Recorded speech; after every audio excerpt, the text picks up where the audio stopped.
Good afternoon, everyone. Welcome to Inspired By. My name is Royann Dean. I will be your moderator for this evening. Welcome to The Current. So, for those of you who may not be aware, Inspired By is we'd like to get started. I should say that also. Inspired By is the Bahamas' only conversation series at the intersection of business, design, and creativity. These are conversations for the curious. These discussions often bring together diverse panelists who typically would not be on the same panel, but find that their shared experiences provide them depth to authentic conversations. So tonight's session is called Art as a Diplomatic Soft Power. We have an exciting panel, and I hope that you're as excited as I am to have this conversation. Just a few notes. We will have a discussion period of about 45 to 60 minutes, and then open the floor to Q&A after that time. And I believe that a member of the Current will bring around a microphone, so if you have a question, just put your hand up. I want to provide an overview of the session and then introduce our guests. So about tonight's session, it's really based on the Bahamas' participation in the 61st edition of the Venice Biennale. And the Venice Biennale is the world's oldest, largest, and most prestigious international contemporary arts festival. It takes place in Venice, Italy from May to November and serves as a massive global stage shaping international cultural trends. It is frequently referred to as the Olympics of Art, since many countries participate in each edition. And in the 61st edition, which is currently underway, 100 nations are represented. The Bahamian Pavilion at the Venice Biennale drew international critical acclaim. And in doing so, that sent a signal to governments, investors, and discerning travelers from around the world that we are a country with a point of view. That signal shapes how foreign ministries engage, how media frames the Bahamas as a destination, and how the world decides where to spend its attention and its money. Today's conversation, we're going to explore how art functions as a diplomatic tool, what cultural credibility means for tourism and brand Bahamas, and what it means for the national identity when Bahamian artists represent us on the world stage. This is a conversation that is normally happening in gallery corridors and at foreign ministry desks and in boardrooms, but now we're moving it to a public view. Let me introduce our guests. Starting at my left, this is Latia Duncombe, the Director General of the Ministry of Tourism. Next is Lavar Munroe. He's an acclaimed artist and a featured artist at the Bahamas Pavilion at the Venice Biennale. Next, we have Ambassador Jerusa Léa Ali. She is the Director General of the Department of Foreign Service at the Ministry of Foreign Affairs. And next to Director General Ali is Amanda Coulson. She's the founder, director of Turn Gallery and vice commissioner of the Bahamas Venice Biennale Committee. So can we give them a round of applause, please?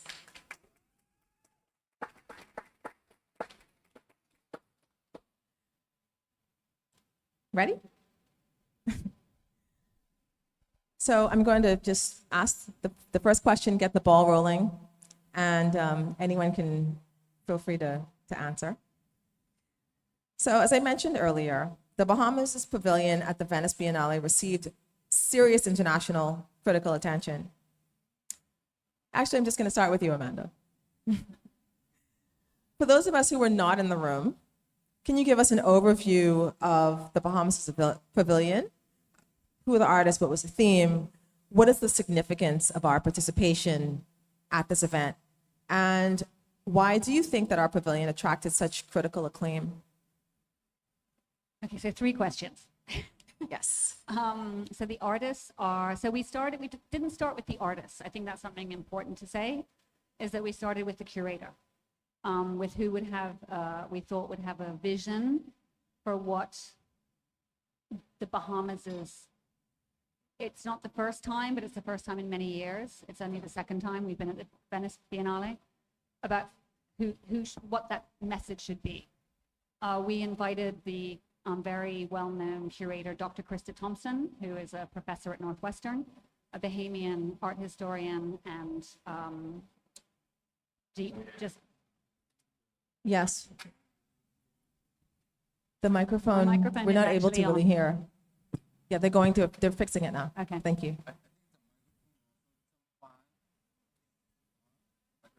Sorry. No, wait, there, it's working. Working? Okay. All right, do I need to back up? Yes, right, you can start again, We started please. with the curator. Yes. So a lot of people think you start with the artist. We started with the curator. Dr. Krista Thompson is who we invited because we felt she was really at the top of her game. It was also incredibly important that as many people as possible be Bahamian. So it is the second time the Bahamas has participated in the Venice Biennale, but the first time the 2 curators were American. A lot of the support team were not from the Bahamas. And so one of the things we talked about in the committee was that it was really important to have, as much as possible, a Bahamian team. So graphic designer was Bahamian, the curator's Bahamian, the producers are Bahamians, because if you're going to show up at an international event, which speaks to one of your questions, is what's the importance? If you want to be showing the capacity of your country, the excellence of your country, you want to make sure that your countrymen are the people putting that on. So when you say, look at what we produce, look at the level of excellence that we are operating at, you can say that with confidence that is Bahamian people behind that. So we invited Dr. Krista Thompson. She then came to us with a very beautiful vision of a conversation between 2 artists, John Beadle, who passed away 2 years ago, and Lavar Munroe, who's on the panel with us. And I think that choice was very beautiful and very meaningful because we had discussed at the National Art Gallery of the Bahamas back in 2015 to go to the Biennale with John Beadle. That never happened. And so I think we all wanted to see that finally realized. But also he was somebody that bridged so many worlds. So if you want to, a lot of conversations this year were like, what's the relevance of national? Like, why are we still talking about nations and this post-national? I think for a young nation, you need to let people know who you are. And what John did was he was part of the artist community. He was part of the Junkanoo community. He was part of many communities, and so many parts of the Bahamas resided within his practice.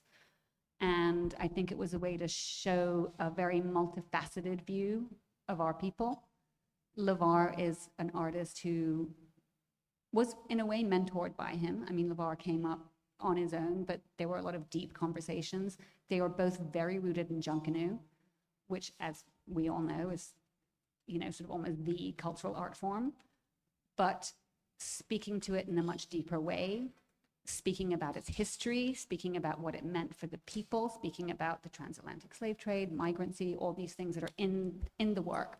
So I think that was her choice. It was a great choice because, again, it gave this really global overview and a much deeper understanding of who we are as people. And I think I've answered most of the question. I'm not sure. But anyway, that's why we went. That's who we took.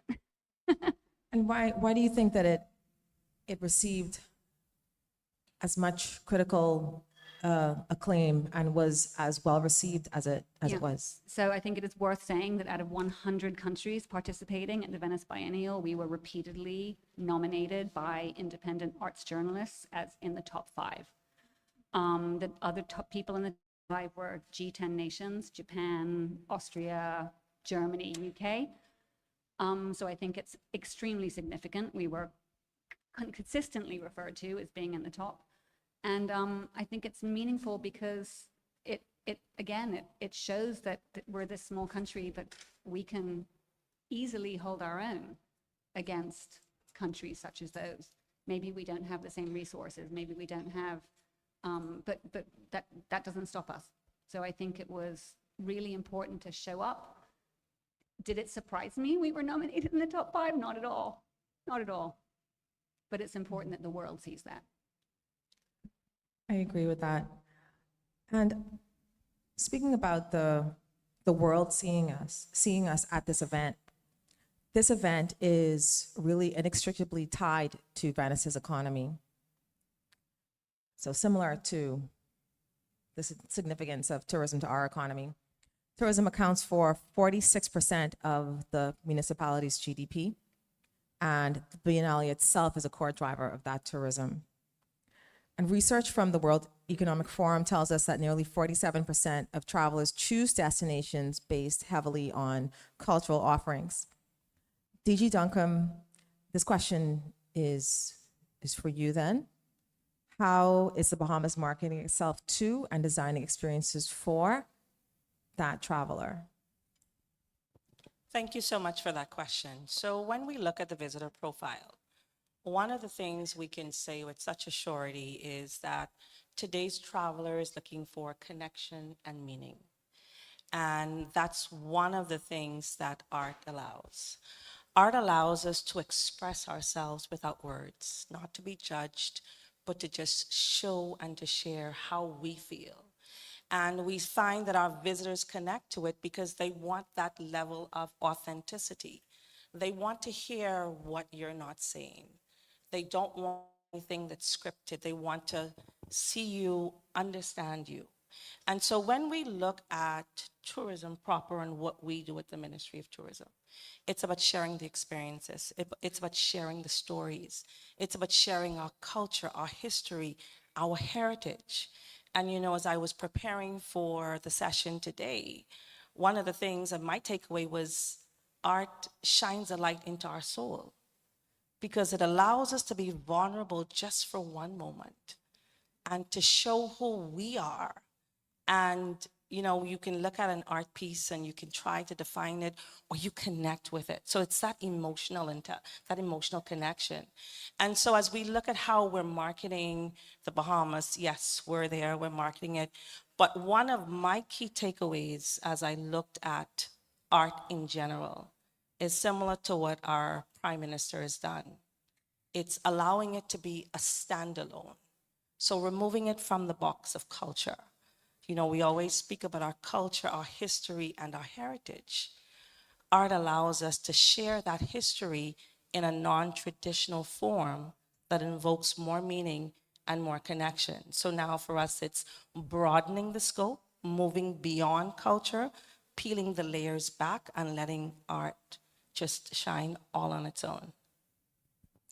And how do you see the ministry perhaps playing a role in building a sustainable pipeline of people that can provide those types of experiences and institutions that can provide those kinds of experiences? So on a regular basis at the ministry, we are seeking to find individuals, micro, small, medium-sized organization, and even art galleries and established businesses to share the story and to be a part of it. We always say that tourism is everyone's business, but now connecting the visitors or connecting the business owners and inviting share in that. And we have a number of different ways that we actually do it. We do it through our Tourism Development Corporation, where we help you build and establish and to make sure that we're pairing you with opportunities. And even on the global stage, as we market and promote and curate those experiences, there are a number of things that we do through our website, through our sales teams, identifying those experiences in the destination. So for example, you can have an art tour in the destination, inviting those artists to come down, or those travelers that have that interest in art, and highlighting it on its own so that when they book and when they explore, it's something else that they can look at. We had Art Basel in Miami a few years back, and we had an initiative during the same time, and we called it Our Ocean, Our Future. We called it Hidden Worlds, and we promoted the destination. Everything in a very sustainable way. Ocean positive foods, ocean positive drinks. We took down a chef, we shared the artwork, the very natural resources that we have as a destination. So to your point now, it's not just attending or promoting for that type of audience, but to make sure that we curate a very meaningful experience in the destination so that when those curious travelers come, we can curate those itineraries based on their preferences.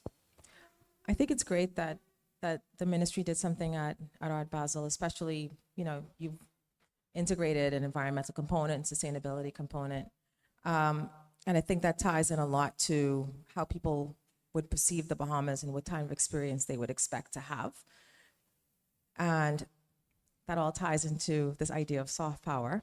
So I'm going to pivot to you, Director General Ali.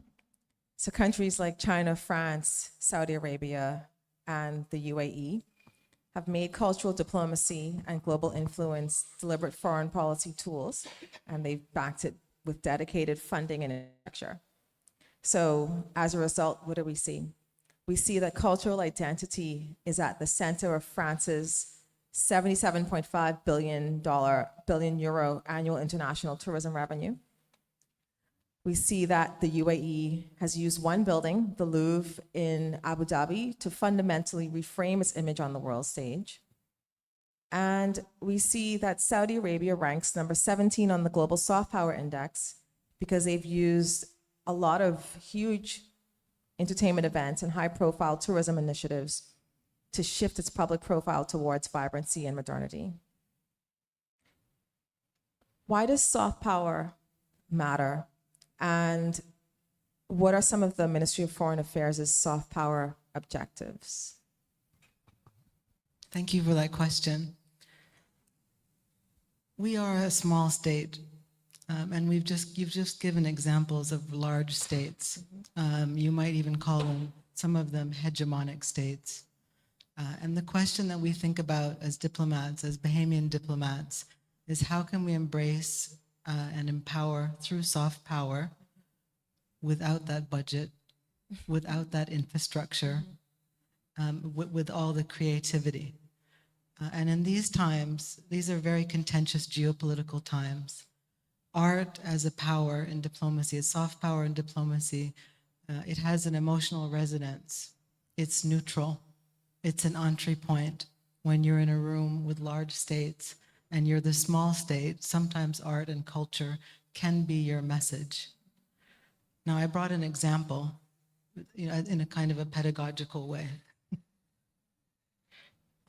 If you'll indulge me. Please go ahead.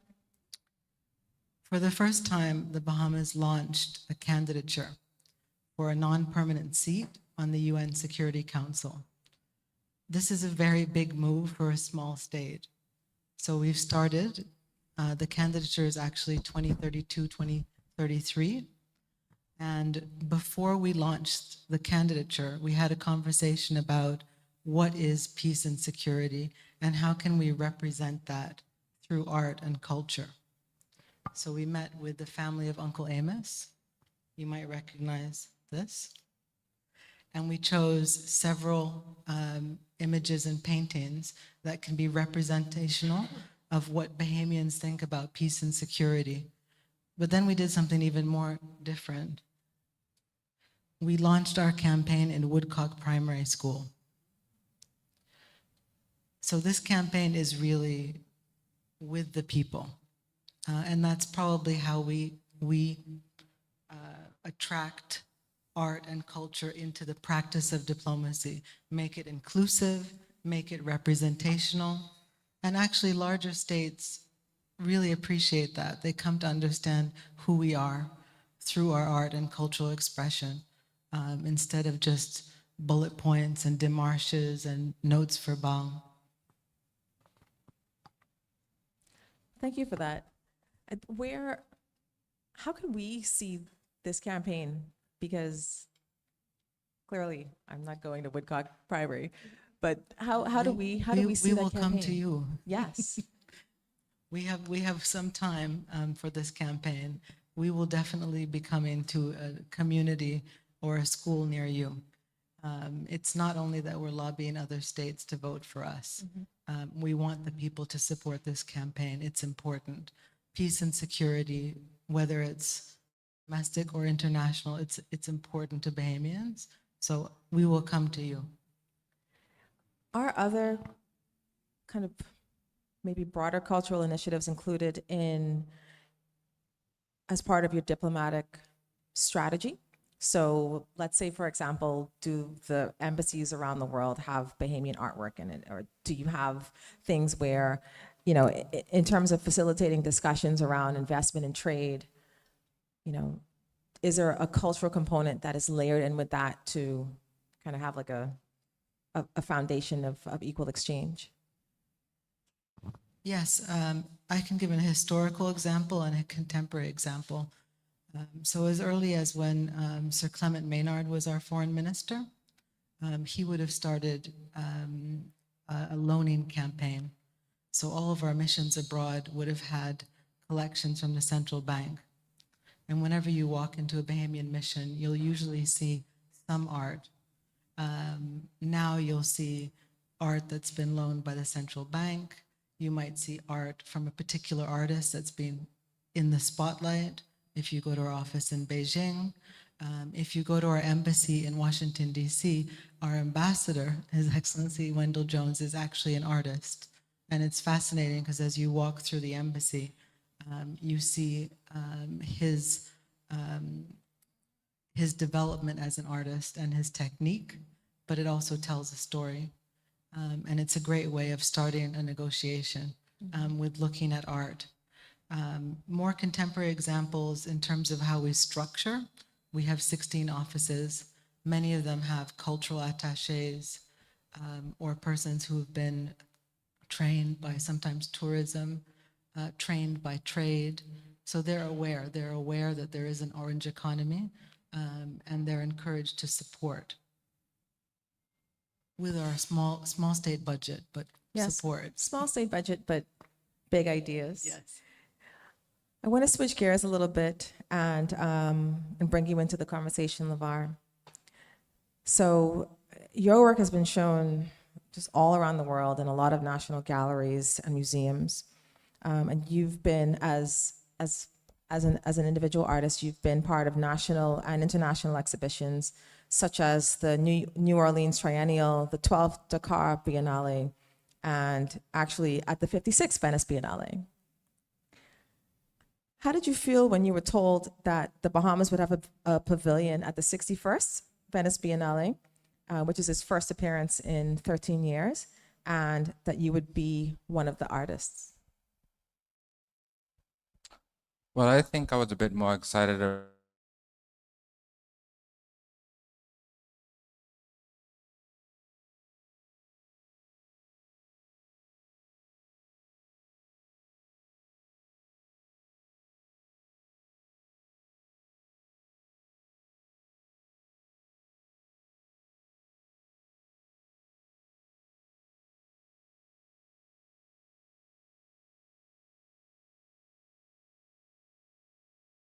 Was selected. One of the intentions for me was to make sure whatever, whoever it is, it's done at a very high level. High level as in not only Biennale worthy, but museum worthy, blue chip gallery worthy.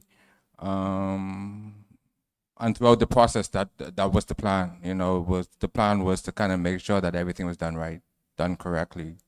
The work was coming from a very critically sound place, so research was at the top of the helm. It was a privilege, definitely working with Krista and the entire team. A few of them who are here now. It was a magical time, actually. It was really nice. I know, Amanda, you mentioned Krista, and you just mentioned Krista.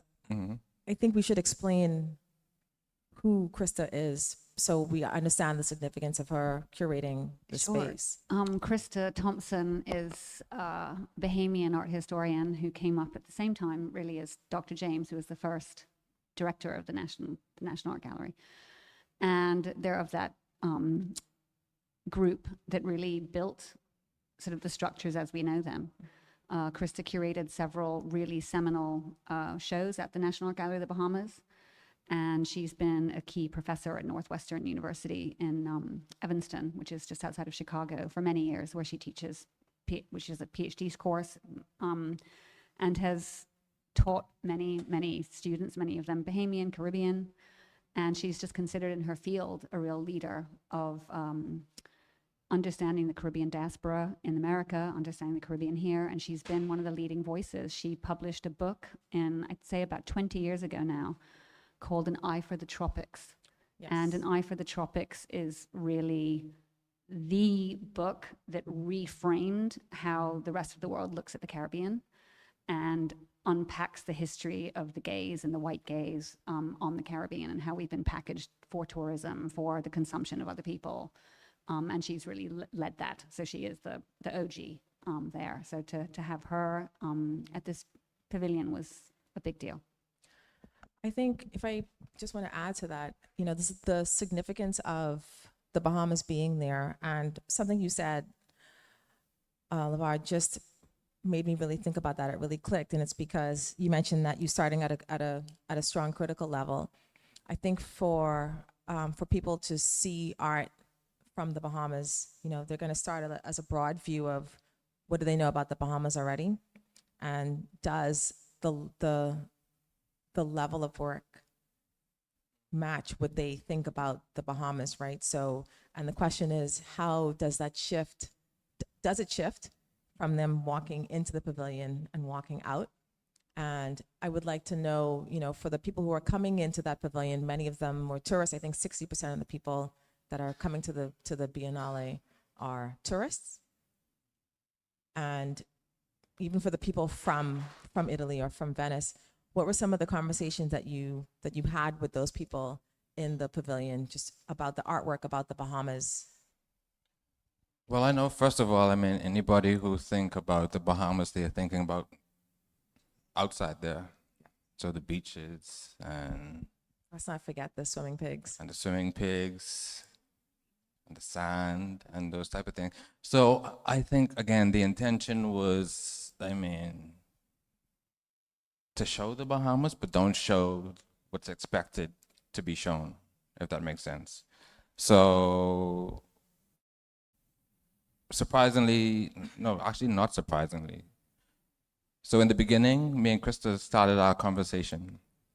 The conversation was based on the notion of the posthumous collaboration. So something I did prior with my father after he passed. But also the use of cardboard. The use of cardboard within our culture, which is Junkanoo. But thinking about cardboard in a more critical sense. So thinking about the notion of alchemy, thinking about how do we make something that's very mundane and readily available and used to package goods, expensive goods, and after the goods is taken out of this package, the cardboard is thrown into the world and used for signs and shelters and all of those types. How do we take this thing and make it into, again, a precious commodity? So again, thinking about alchemy, thinking about the tricksters, thinking about those type of things. So that was one step. Step two, Junkanoo. So I had to convince Krista that we in the Bahamas know Junkanoo, the world does not know Junkanoo. So for us to introduce this as a language would be, first of all, a learning curve for many, or the vast majority of the visitors. But also the intention was not to do it in a cliche way. So when people think about Junkanoo, they think about these colorful things and crepe paper and those type of things. What we did to kind of flip that was kind of using, first of all, using the cardboard, the way John Beale did his thing. So kind of using it to kind of score and make designs, but also speak about migration, speak about poverty, speak about having less. And in my sense, what I did was I gathered Junkanoo costumes. So as we all know, Junkanoo, we are starting now, meaning we are starting to kind of think about ideas and sketches and costumes now. And from now until the end of the year, everything's top secret. But many hands are involved. It's like assembly line. So you have a designer, you have somebody who's drawing it out, somebody's doing the coloring, somebody doing the pasting, somebody who's going to decorate it, somebody who's going to feather it, and then the performer. After all of these hands are involved, these costumes are left on the side of the road. So last Junkanoo, what I did was me and a few of my cousins, we went around and we collected a whole bunch of costumes. We shipped them to Venice, and from that we began to, not we began to, but me and Edion, who is a younger artist from here as well. He's actually still in Venice. He's being sponsored by the Central Bank of the Bahamas, David mentioned, who just wanted to say they made it possible for him to go out and spend 3 months, this young Bahamian artist, having a life-changing experience. Yeah, we're going to get into all the things that are required for a feat like this to happen, which is quite extensive. Yeah, but as she said, he's still there, but he was able to kind of work along with me.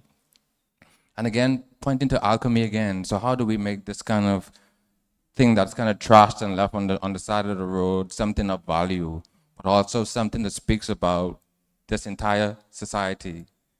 Because as I said, like thousands of hands goes into making these individual costumes. So the pasting that's happening in Venice is not my pasting. It's pasting from many other. So it's a big collaboration that's happening, if that makes sense. So that, but also posthumously collaborating with John Beale, whereby I was able to not go to his studio, but his widow was able to give me some of the material from his studio, and those things were incorporated inside the making of the work as well. So kind of using Junkanoo to kind of to speak about this posthumous collaboration, to speak about mourning and death, to speak about journey and passage, many other things. So again, not using Junkanoo in the cliche way, using it in a very critically sound way was very important to what we did. And I think just to continue on that, you asked like what were the reactions. I think people were just so surprised, not just at the material. Again, we push out a lot of images here that are very specific, and I think Lavar spoke to that. We're constantly referring to the beauty of our islands, beauty of our sea. Great, we love that. I love the beach as much as anyone. I love being in Lutra, it's my happy place. But we don't speak a lot, we don't push out a lot of things that aren't about how pretty and great it is here. So I think people were really surprised just to understand the depth of what we deal with, about our thought process, about how critical we are, the issues we have to deal with. And I think historically there's been, I'm looking at Max Taylor in the show next door. Mm-hmm. Max Taylor was rejected by a lot of Bahamians when he first started making work, because people were saying, like, why are you exposing us? Why are you showing what, poverty? Why are you showing these things? And I think we've moved beyond that now, thankfully. But I think it still kind of surprises the world when we show up and we speak to a lot of the issues that we have going on here, which speak to things like sustainability. We are the nation on the forefront of climate change. Yes. We're not just reusing cardboard because it's cheap. We're also reusing it to be sustainable. So I think those were also conversations that we were able to have. People left the pavilion with a completely new understanding of not just who we are, but of the issues we face. and of maybe what they could do differently or how they could support us. So I think that's precisely how, you know, art can be used as soft power, by showing our soft side, by actually revealing that maybe every neighborhood doesn't look like Albany. And what are we doing about that, and what could we use help with doing about that? I think, you know, you mentioned earlier that our pavilion was rated, that it was rated, period, right? And it was frequently in the top 5 compared to a lot of the G10 countries. And Director General Ali, you mentioned, you know, we spoke about these countries that have rather large budgets using cultural diplomacy, let's say. I think the thing that we should be proud of is that we're able to have a critical discourse that is at a global level. So it is that people come to the Bahamas because if you're coming on holiday, you want to go someplace where you're not thinking. But what the pavilion did, in my opinion, was to really create a space where you can consider this country from your own perspective, in your own way of thinking, if you're coming from a G8 country, right? And I think that changes what the expectations are in terms of what kind of diplomacy can you expect? What kind of experience can you expect? What kind of country do you think that you will come to? So I think it's a very important thing, you know, that you having this conversation, especially with Krista, and that you're able to execute that in the pavilion. Go ahead, Lavar, you wanted to say. Yeah, and again, I know you continuing going back and forth with this tourism thing. Again, it wasn't a tourism product that we were trying to create, absolutely, for one. Mm-hmm. Again, this notion of criticality, like critically sound, like about things that are happening now, today, concerns. And the thing about it, the work that we presented, it isn't only a concern of the Bahamas. We're speaking about the world. Yep, exactly. Many people left that pavilion in tears. Many people. Still, I mean, I hear from Eddie on all the time. People are leaving the pavilion in tears because it's sincere and it's something that it's touching many. It's not only about the Bahamas, what we did. I think it's a global thing. It spoke about the times we're in now. Can you talk a little bit about the work? Because the name of the show is In Another Man's Yard. So can you tell us a little bit about that? Because for us to really understand why were people leaving in tears, and what is the thing that hits a nerve at this point? So there are a few things that happened that I think were pretty clever, and I think the cleverness has nothing to do with me, or I think it's a group thing. You know, starting with Krista and Amanda and John and Blue and Eddie on, and there's something magical that happened, and we have 8 rooms that we had to consider, and each room gave you something different. So we spoke about the entry room had our older work from John Beetle from 2010, which he did at the Liverpool Biennial, which actually we did the Liverpool Biennial together. I was a kid then, didn't know what a biennial was. Just know that I was going to Liverpool and the government was giving me, I guess, a little stipend. And I was there, so I had no clue what was going on. But I was able to watch so that was the first time I saw John Beetle work with cardboard. And during that time, I was an illustrator. This in 2010. I worked with an illustration agency, Star 44, who was bombarding me with work. I left Liverpool and quit illustration and went straight to grad school, thanks to John Beetle.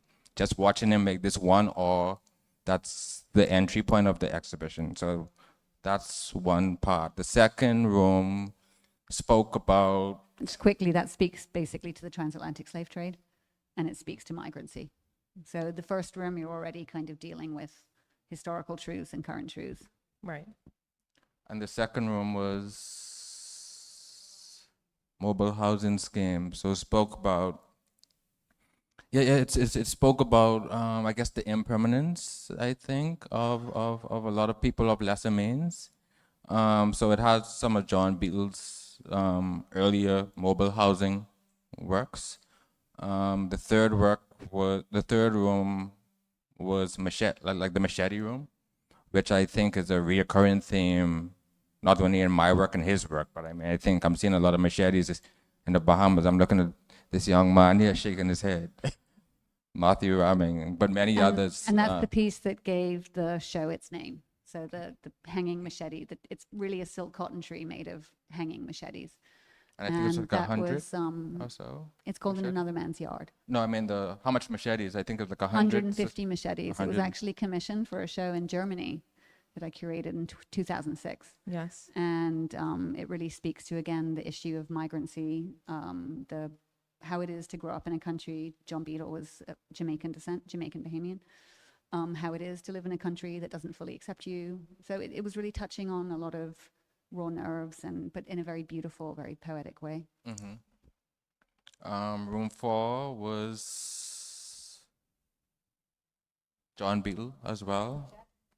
Yeah, still ringing, which spoke about slavery and the slave trade and the bell, using the cowbell as a means of speaking to. I think for me, cowbells, the notion of the bell speaks to spirituality in many ways too.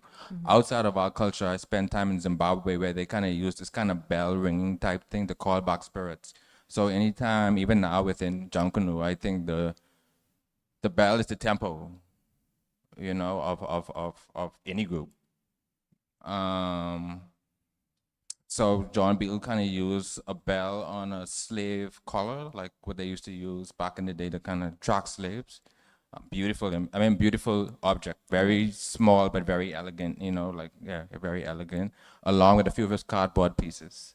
Room 5 was the posthumous collaboration, where I spent a month and a few days there just making the sculpture.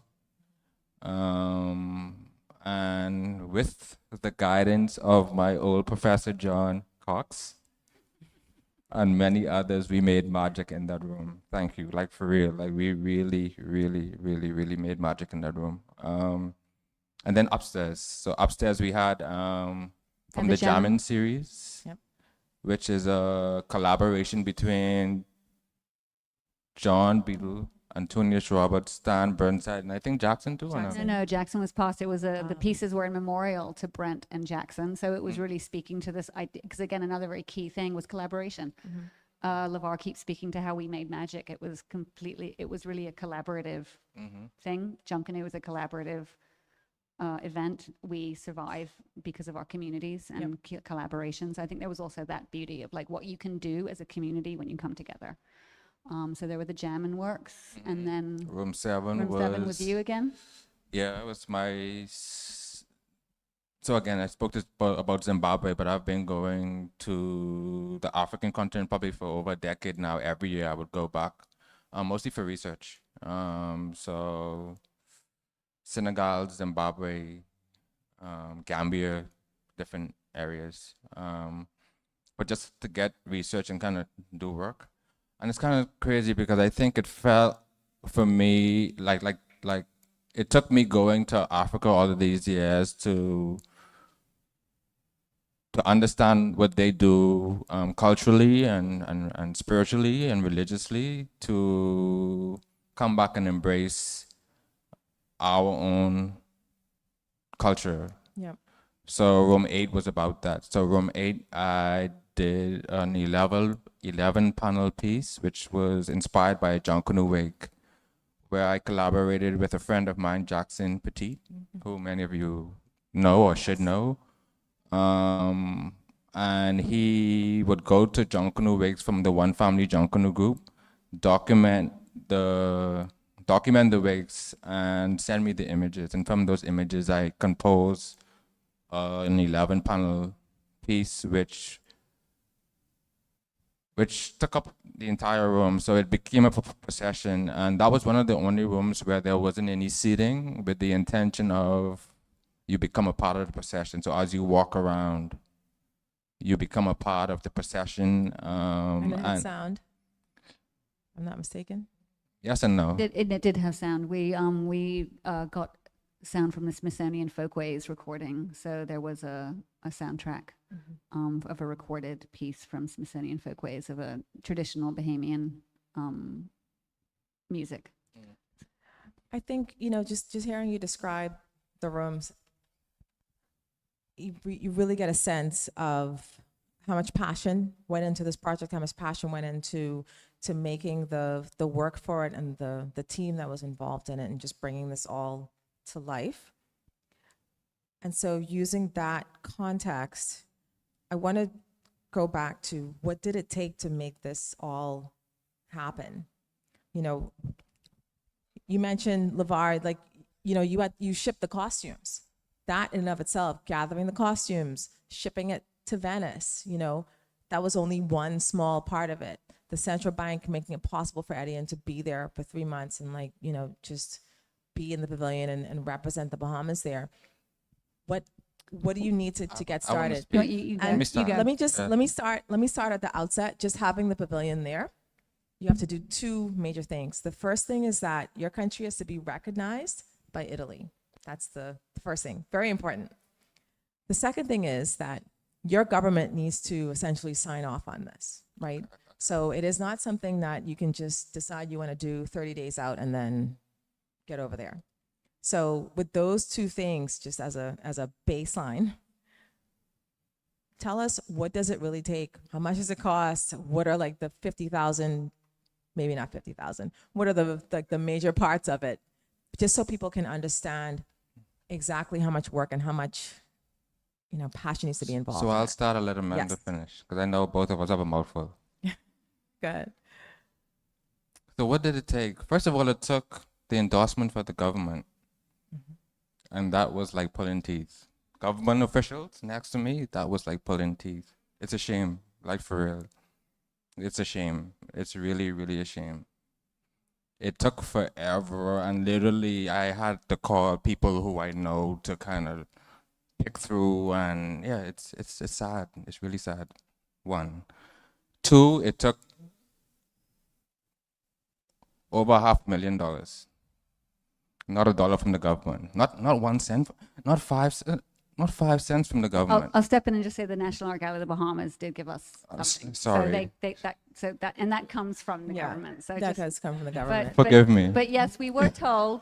We were told when we asked for the letter that we would not be receiving any. But it's okay, Yeah. because you know what, we have a really great supportive community, and we raised almost $950,000, and we made it happen. So Yeah, so we made it happen happy end. privately and Yeah. with Central Bank. Thank you, Uli. But other than that, it's, yeah. Well, let me just say that, you know, that's a part of the reason of having these conversations now, is so that, you know, you can kind of explain that, because I don't know what happened. But if people just in general can understand, okay, this is the significance of this project, and in their own language and in a way that they can really kind of internalize it, and then therefore hopefully action, like that's the goal of this, is to find that ground, so that the next time that something like this comes up, the next time we want to be at the Biennale, you know, we can have at least some sort of pathway. I think it's also to be I've worked both sides of the fence, so I know what it's like to be on the other side. Yes. It's a very hard thing to sell to your people, that you want to go spend $1 million in Italy when the schools don't have air conditioning. So, you know, again, I understand very much that there's other priorities. I understand that it can be a difficult sell. I also understand that it's very hard to take a risk. So I think when we started this as the government, you know, we sort of said, we're probably going to have to do this alone. And that's okay, because we're going to do it to show what it brings, to say this is why it's worthwhile, which is, I think, why we're trying to do so much promotion now, right? So from my perspective, having worked in the National Art Gallery, you know, I do understand those problematics. But I think now that we've done it, it would be great to see partnership, of course. We had a lot of international supporters as well. So we had over 51 sponsors, from individuals who gave $500 to companies that gave $250,000. So, and all those people matter, because, you know, there are things that just cost $1,000, and if that one person hadn't given you that 1,000, you wouldn't have been able to do it. So everybody, we owe them a huge debt of thanks. But it did take, and that's it sounds like a lot of money, and again, I know that's why it's a hard conversation, right? Because you run around being like $1 million. Yeah. People are like, oh, And but we're a you know, small country, everyone so else that- is that- spending 5 million, right? Yes. Germany and they have permanent pavilions that are there all year, you know, forever. They built it in 1875, and they just show up to their pavilion every year. We had to rent a space. We had to go. I had to, in the middle of a family vacation, had to leave and go to Venice and like walk around and try to find a space and negotiate a contract. So when you ask what does it take, it takes A lot. a lot, more than 50,000 things. It takes, I haven't had a weekend off in a year. I do have a full-time job doing something else, so it takes a lot of passion, and it's not just me. John took vacation, Blue Curry showed up from London unpaid, you know, just to show up, and it takes a lot. And I think we all know that everyone in the art community does what we do for passion. You can't live on passion, but that's another conversation. So, but it in the scale of things, when I know what kind of big companies spend on marketing, $1 million isn't that much money. Yeah. So, and I think the people that were part of it did see the value of it very much so. You know, we have to give a shout out to Bahamas, of course, because when they said they'd be involved, other people jumped on. So you always got to have one big dog that says, I believe in it.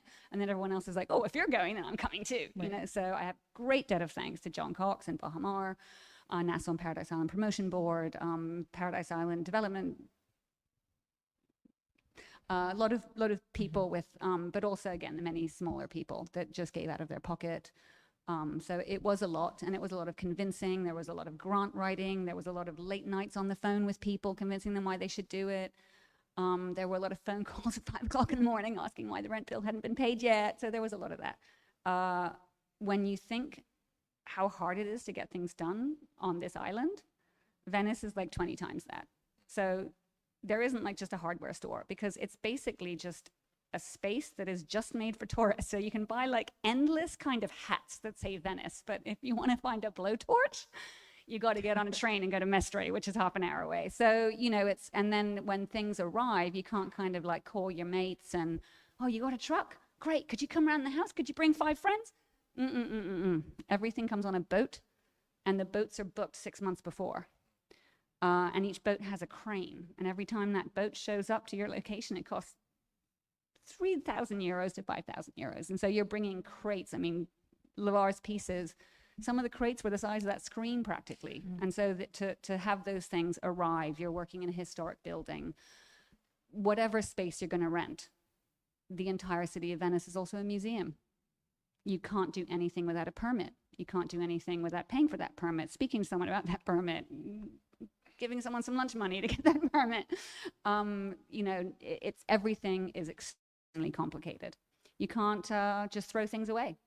So you're working there in pavilion, you got bubble wrap. There's not just a dumpster outside. There's an 18th century palazzo outside. So you've got to order a dumpster on the barge with the crane for the other 3,000 euros. So it's the whole thing is an incredible logistical feat. And again, we did it with the help of many, many, many people. Yeah, many hands here in the Bahamas as well. And again, I'm private people, very grateful for, very, very grateful for. International, people from the US, people from London, England, like many hands came together who really believed in the vision. And it would be good, again, not to keep on beating up on you, government folks, but yeah, they all get involved, like for real, like really get, like for real. You do the Olympics all the time. It's nearly expected that the Olympics happen. We're the same. I think within the largest scope of the world, every nation at this point, I mean, I see Zimbabwe and all, I know they don't have 2 cents to rub together. They don't miss a Venice. Like, where are y'all getting money to do Venice every 2 years? If they can do it. And again, we're not asking the government to fund. I mean, something. But yeah, you can speak. We'll speak offline, you and I. We'll speak offline. Oh, okay, we'll speak offline. We'll have a conversation. By the way, I don't mind speaking online. I kind of like speaking online, so things are recorded, actually. Oh, this is fine. I think, oh, go ahead. I would, because government has been thrown around quite a bit. And it's Well, I started by saying we're a small state. And what does that mean? It means that we don't have an embassy in Rome. We don't have representation. We rely on a network of honorary councils who are very supportive, but it's not the same as an embassy. It means that Italy doesn't have an embassy in the Bahamas. They have an embassy in Washington, D.C. It means that sometimes a diplomatic note or an email goes to the wrong inbox. When I saw the email, I saw it quite late, but I responded. I can say that. Government can be a convener. Government can open doors. I think that the government is becoming more and more responsive, but the government needs even more feedback. And we need to work together constantly and incrementally. There are small steps that have been taken. We now have diplomatic relations with over 150 states. We now have more visa waiver programs. We now have more access to scholarships. There are 25 countries that offer full ride scholarships to Bahamians, but it still takes a lot. And the timeline for government and bureaucracy is extremely slow. So right now we're thinking about the Saudi Expo in 2030. And it's almost already too late, but we have to identify points of contacts and we have to be in communication with each other. And sometimes we're tasked with communicating only with the outside and not with the inside.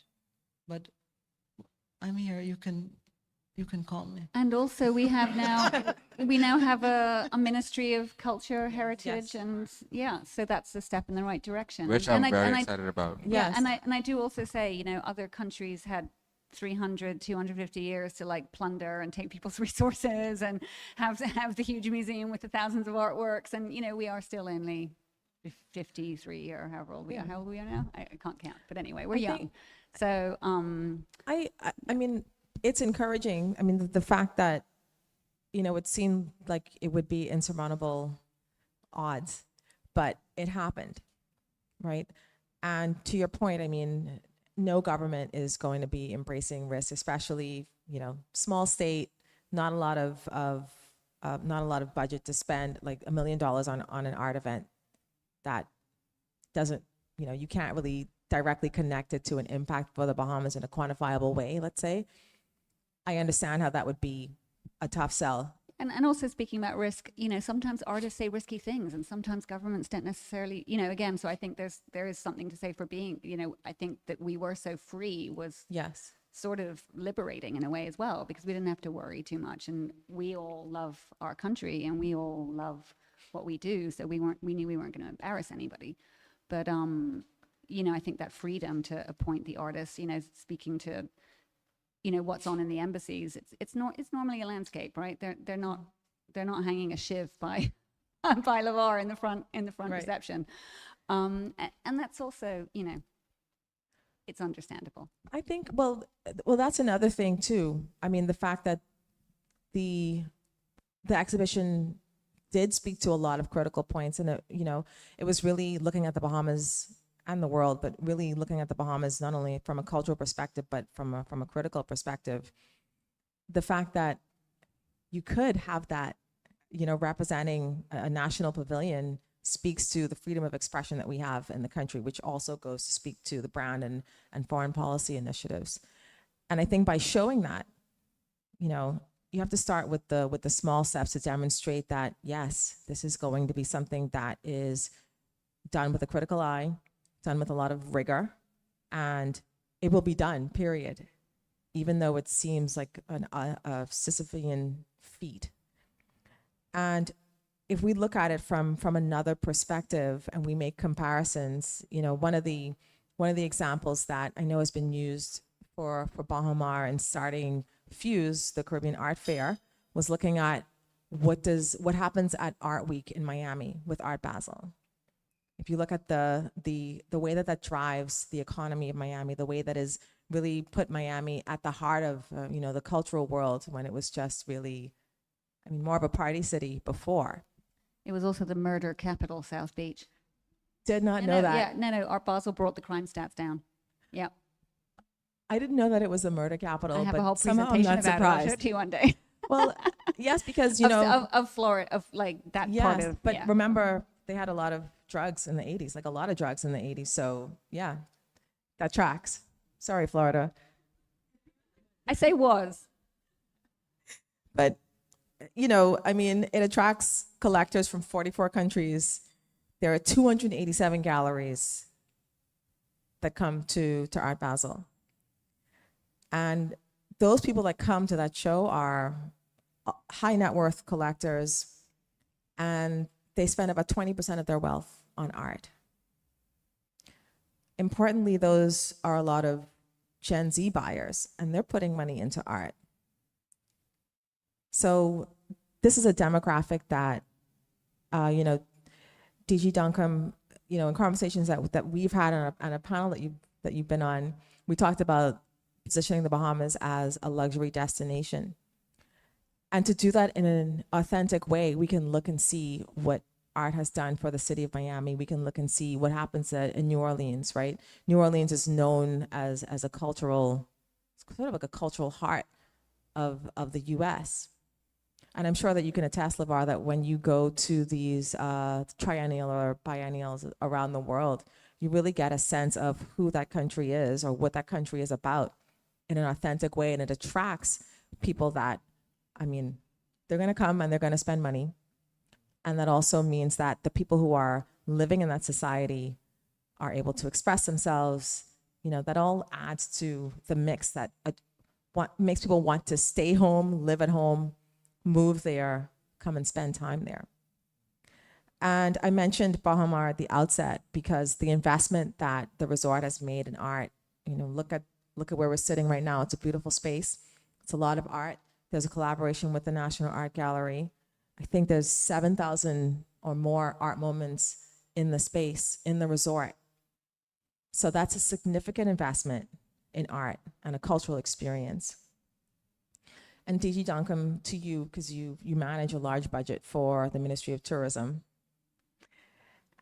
in marketing. What is the significance of Bahamar's investment in art and creativity in terms of what it does for the brand of the Bahamas that you think is different than what traditional marketing can make a return on? So I think I started by sharing the importance of art, the connection, the emotion, and the experience. And those are some of the things that traditional marketing does not lend itself to. As Lavar was speaking about the Biennale, and he went room by room by room, it took us there for a moment. For a moment in time, we were there. We understood and we took the journey with him, which is what attracts a lot of our visitors to our shores and to other destinations as well. Those authentic experiences, and in this case, it's done through the arts, whether it's the history, preserving our culture, reliving those moments that were very difficult, but they define who we are today, right? And for me, those are significant, and it's extremely important. The government launched or reimagined the Tourism Development Corporation, and I touched on that a little bit earlier. And we do have a creative council, and there are creatives on the council. But I think one of the things I shared earlier was it's time, or it's beyond time, that we lift art in isolation, develop it, and invite more artists to the table. And I could speak to it from a personal perspective. Josh Duncombe, if anyone's ever been in my office, would have seen a painting. He studied in Jamaica, and he wanted to be an artist, right? My son. And his work is phenomenal. Today, he works in hospitality, and he's the GM of a restaurant. And he and I had a conversation one day, and I was speaking to Jamal Roll, and I said, Jamal, just talk to him for me. Just speak to him. Because his work was phenomenal, right? But in his mind, his work is phenomenal, but can art pay the bills, right? And I raise that example because what the Tourism Development Corporation is designed to do, it's designed to take our everyday Bahamians who have a vision, who have a talent, who have a dream, and to then invest in them so that we can take them to the next level. They won't be a Lavar overnight, but in time with the investment and the exposure, they can certainly get there, right? We spoke about Italy and the importance of it as well. I have an Italian that's on staff more than 30 plus years, based out of London. That's a key market for us. And what the pavilion is delivering for us as a destination, it is phenomenal. So sometimes less than ideal circumstances become a bridge to a more collaborative opportunity where we can look at what we have to offer as a destination and determine what are the next best steps, or what are we missing? What have we not focused on that maybe we can focus on in a more intentional way? The way that Bahamas has taken this space, and they've been very intentional, and the space tells a story. Every piece that you look at, and what does that mean? And then lifting that story and then taking that to the world stage. So you are going to see more investment in the arts. You're going to see more investment through our artists. You're going to see a deeper collaboration as it relates to the ministry.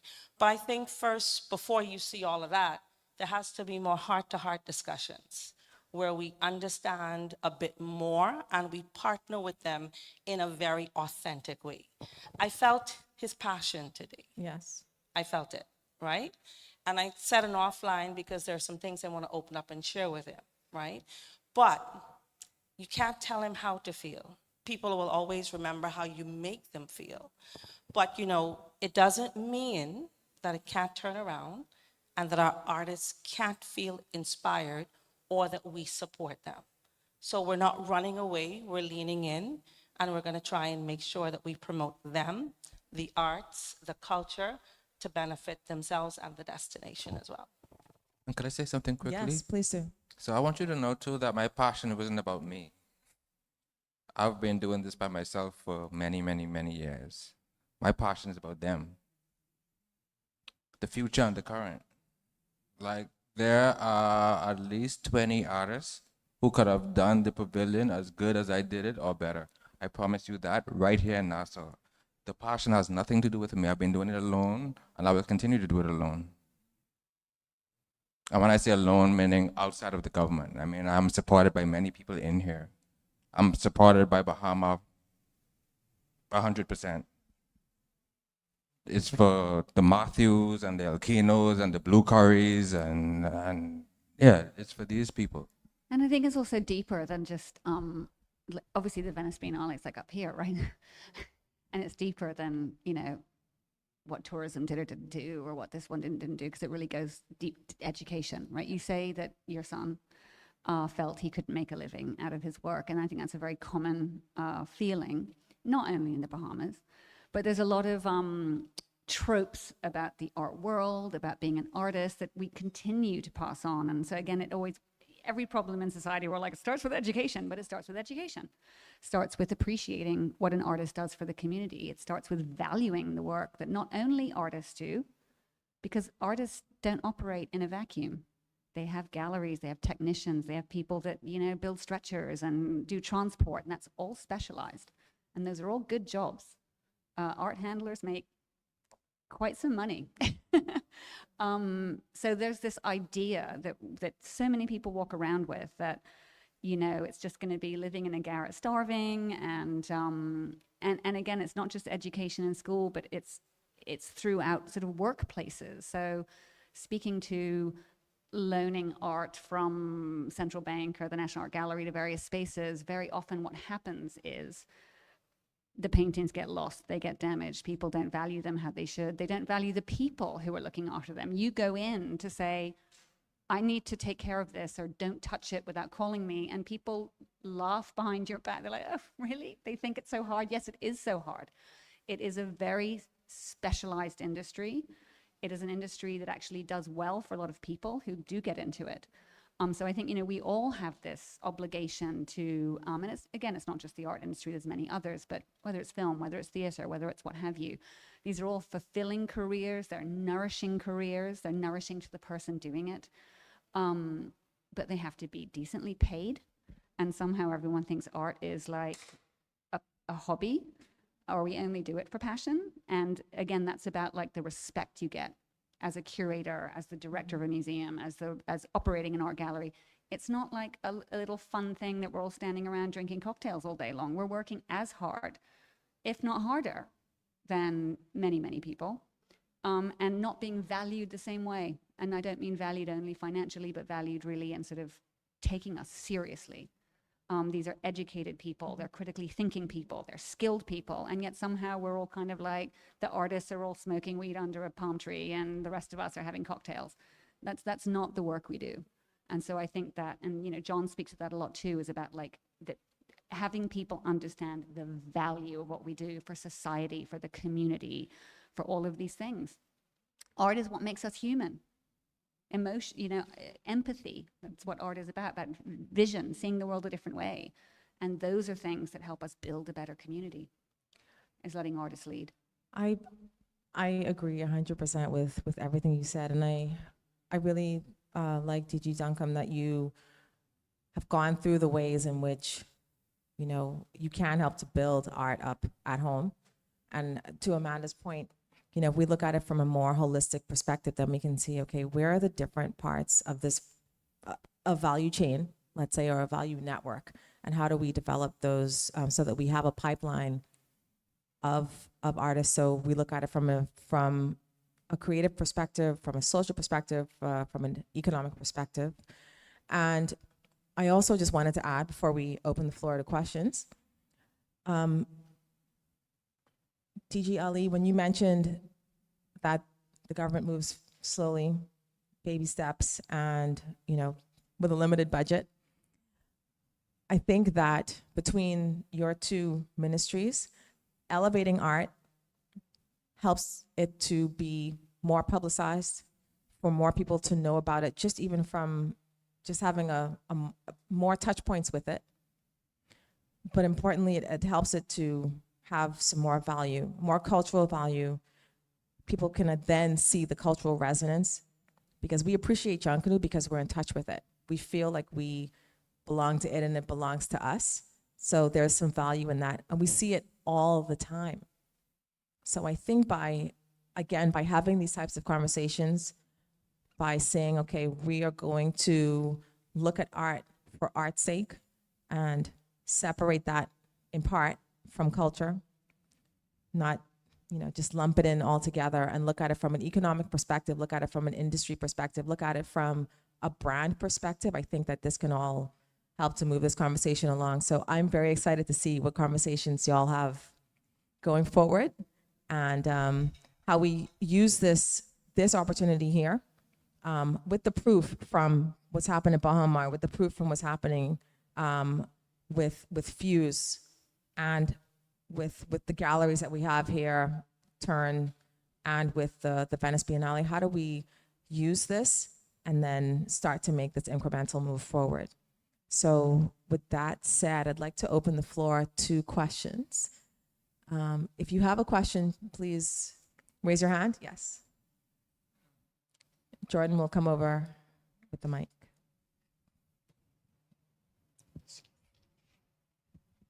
Good evening. Sorry about that. That's cheering me. I apologize. This is a beautiful conversation. It's authentic. It's honest. I think at times we have these private conversations, and there's so many public conversations that need to happen for healing to transpire and to endure. One thing that stands out to me as I listen to this, there are various persons that translate as ambassadors of the country. And there are persons like Lavar, Travis Strawn, and all these other persons who are in various parts of the world who are technically ambassadors. And I think that's one of the ways of pushing our country. Sir Stafford Sands had this model of sending out the artisans and the musicians. And our tourism product was brought up from that. You know, that was our main form of marketing. And I think we lost that in a sense when we went into the hotelier aspect of it. But it's good to marry the past and the present and the current situation. So that's something that we can also push as well, directors, you know, this is a powerful thing that art is now marrying between tourism, culture, and foreign affairs, because it is that powerful, and it should be legitimized and respected. So thank you. Thank you for your question or your comment. You know, to your point, you know, if we think about it now, do y'all know what K-pop Demon Hunter is? Okay. South Korea has done an amazing job of putting their culture on display and just generating a lot of buzz around the country, because we all know what K-pop Demon Hunter is. K-pop is a huge industry, and I think I will watch Squid Games again, you know? So we think about that. We think about Bollywood. We think about Nollywood. All of those countries have used these creative industries to really show their culture, but also there's a whole economic engine behind that, and that's not necessarily coming from the government. You have investors that are willing to boost these products because they know that it drives awareness, it drives cultural exchange, drives investment. So these are all the things, to your point, Elkina. Thank you. Go ahead. I liked your comment. And I think that the role of a diplomat or an ambassador, it's functional and it's representational. And I view all the artists as an extension of our diplomacy. I'm usually working, so I don't get to socialize that much.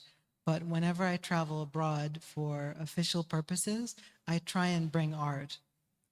And so I've brought art to Azerbaijan, Equatorial Guinea, Japan, any number of countries, and world leaders are moved.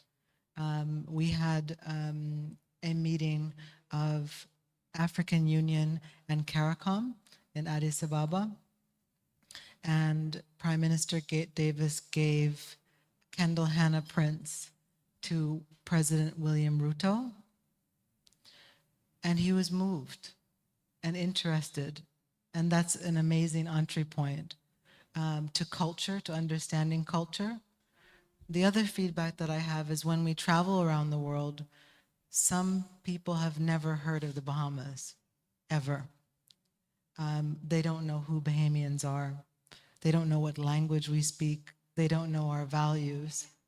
So bringing art immediately answers some of those questions.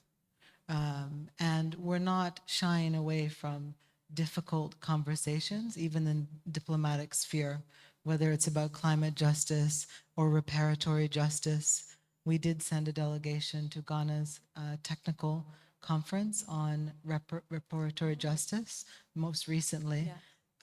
I've prodded our delegation. I hope they send more pictures. They should. I've been following the Motley's posts. Yeah. But it's, you know, just consider yourselves as an arm of our diplomacy and just reach out. Thank you for that. Any other questions? It's me. Hi. Hello. I'm Jillian. I wrote down some notes, and I just want to say quickly. So at the opening of the talk, DG Ali said that we have a small state budget and a lack of infrastructure. And then DG Duncombe spoke about the bridge to collaboration. And I was wondering if that strategy,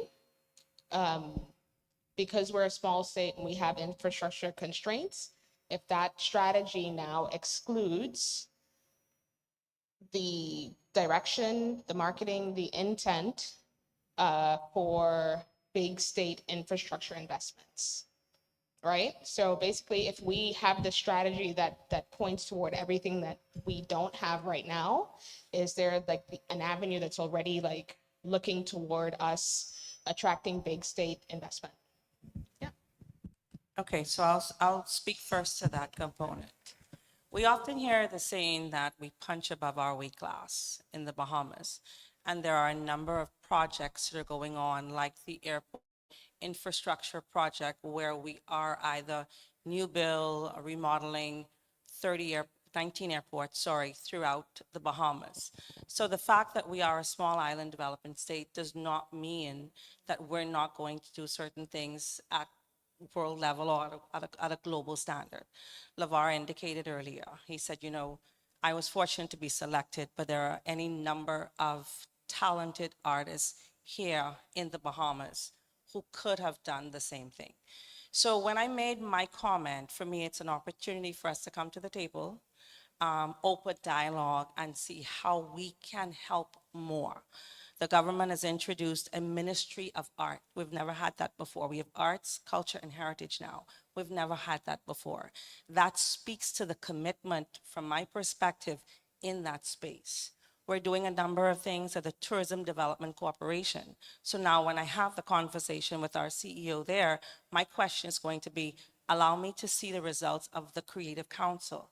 Let's have a look at that. Let's have the conversation.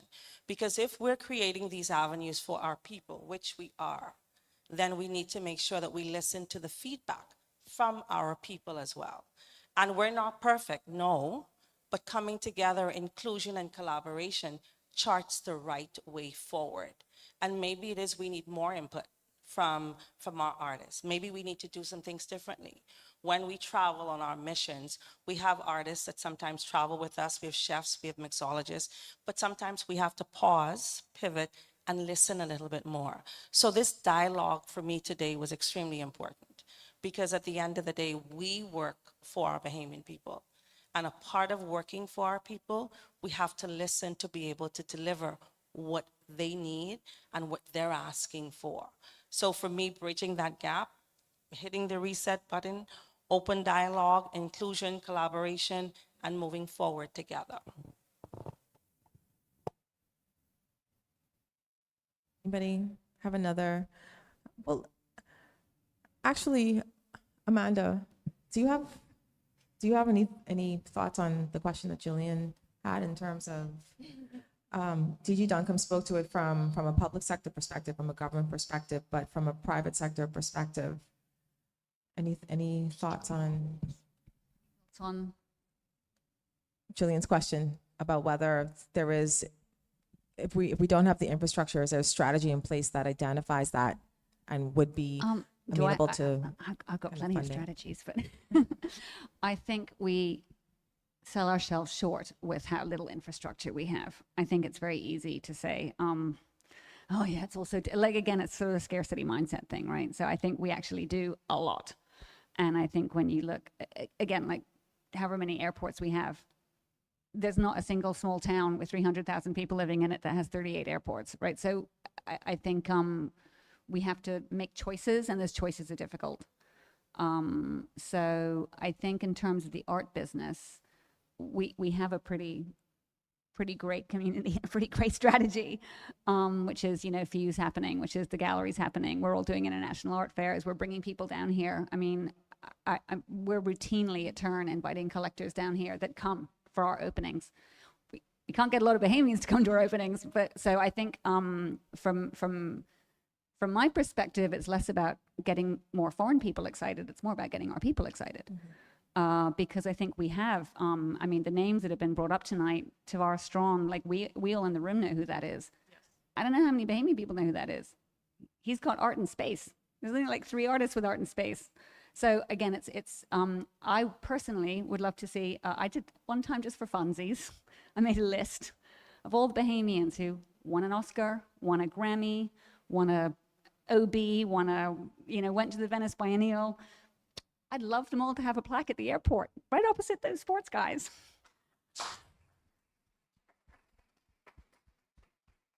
Because again, it's about valuing that sector. So, I'm not looking to more international strategies, because I think we've got that kind of on lock. We're really looking at support from home. Yep. Okay. Thank you. Any other questions? Yes, go ahead.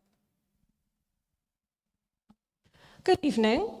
Hello. First of all, this was a wonderful presentation. I'm so glad I was able to be here tonight and listen to all your opinions and your viewpoints. This isn't necessarily a question, just a piggyback of one of the points made earlier about how 20 Bahamians right here in Nassau could do what Mr. Munroe did in Italy.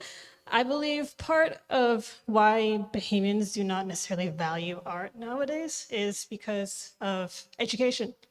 Art education here in the Bahamas could be more robust, to put it mildly. I'm an art education major at the University of the Bahamas in my first year, and I believe if more young Bahamians who are in school get to come to these kind of shows and be more active in the art community. I know Central Bank has their art competition every year, and that's a really great incentive for Bahamians from all age groups to get more involved in the art process. And this would be a great way for us to value art more. Thank you. Thank you. Thanks for coming. Thank you for being an art educator. Yes. Fantastic. Any other questions? I think one more. Good evening. I share everyone else's sentiments about this evening's conversation. This was very enlightening and inspiring for me as well. We've talked about art in tourism. We've talked about art in diplomacy, but I kind of want to loop in another area, which is art finance, right? And financial services being our second largest industry, right? Many high net worth individuals and institutional investors are now using art as an asset class. So let's tie that into the conversation because there's tons of opportunities there for our young Bahamian artists. Absolutely. I mean, I'm not sure what it is now, but I know in the past, as an asset class, it has performed very well in the long scheme of things. And if we look at some of the industry is based on storage, right? So there's a free port in, I think, Switzerland, Basel. In Geneva, In Geneva. But there's that whole industry in relation to art collectors and financial services. That asset class performs well, just historically speaking. So absolutely, I think that we should look at that. And just in terms of getting more people to come into that industry, you know, you don't have to be an artist, but you can do something to do with art and asset management. Thank you for that. Good evening, everyone. My name is Victory. I just graduated, class of 2026, and I am currently, thank you. I am currently getting enrolled in the University of the Bahamas for an art degree. So I was wondering, for someone considering an art degree, what experiences or projects would determine whether art is the right long-term path? Oh, that's a life question. We have a lot of artists in the audience. Maybe you should talk to them. Yeah, What was the question? 'Cause I the think I question could was probably help. was your question, what are some of the things that should be considered and how you determine if art is right for you? Is that the question? Oh, if art is right for you. That's the question? If art is right for you? It's the right move, you mean?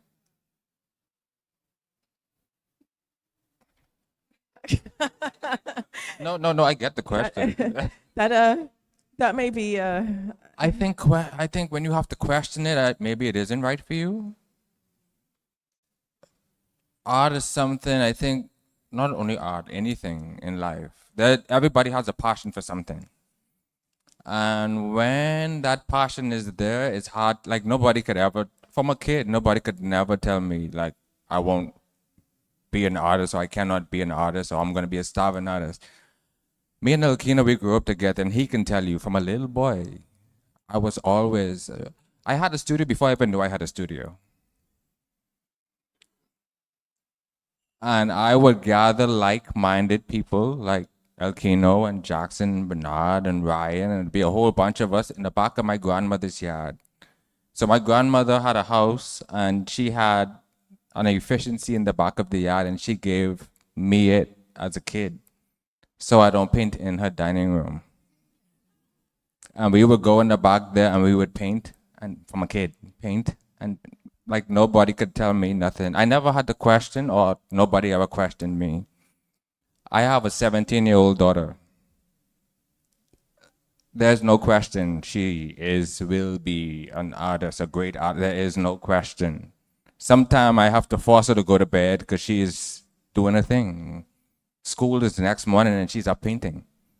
Like, that's how you know it's for you. But if you have to question it, maybe it isn't for you. Go ahead.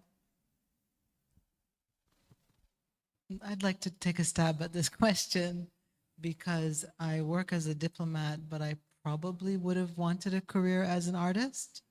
But I sort of succumbed to social pressure and parental pressure.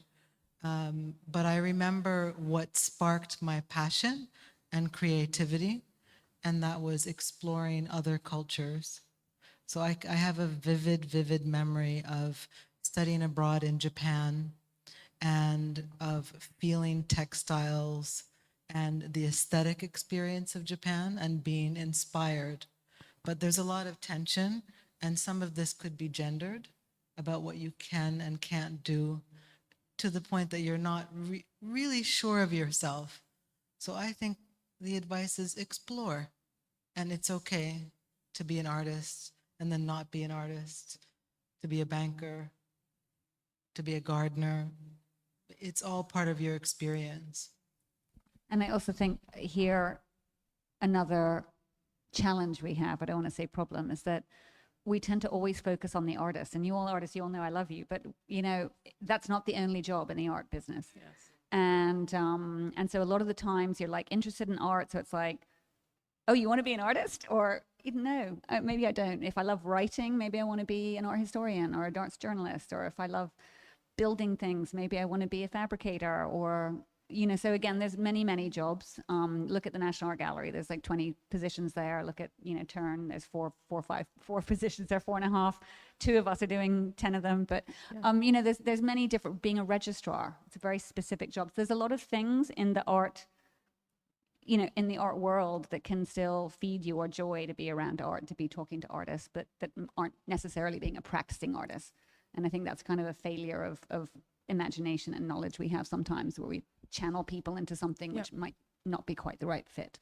I agree with that. And the other thing that I would add is you're doing the right thing by asking the questions. And I would also recommend that you find someplace like a gallery, like the current people, that you might want to, you know, be an intern and then see what is it, if you like working in the gallery space, what do you like to do most? And you can still be an artist, but, you know, just, I wouldn't, like, don't box yourself in. If you like art, find out more about it and just be very curious, I would say, just in general. Yeah, you're here. Congratulations, you're step 1. Okay. So I want to thank you all very much. Huge thank you to our panelists. I know you all have crazy busy schedules, but I very much appreciate you taking the time to come out and just provide your knowledge and share your insights. Really enjoyed having you here. I hope that you enjoyed this conversation as well. Thank you very much to the audience for coming out, asking great questions as usual. Thank you to The Current for hosting. We're kicking off season 6 strong. I love it. Yes, and there's food. So please hang out, get to know everybody, and please come out to the next Inspired By. You can go to inspiredbyconvos.com and sign up so that you will know when the next talk is.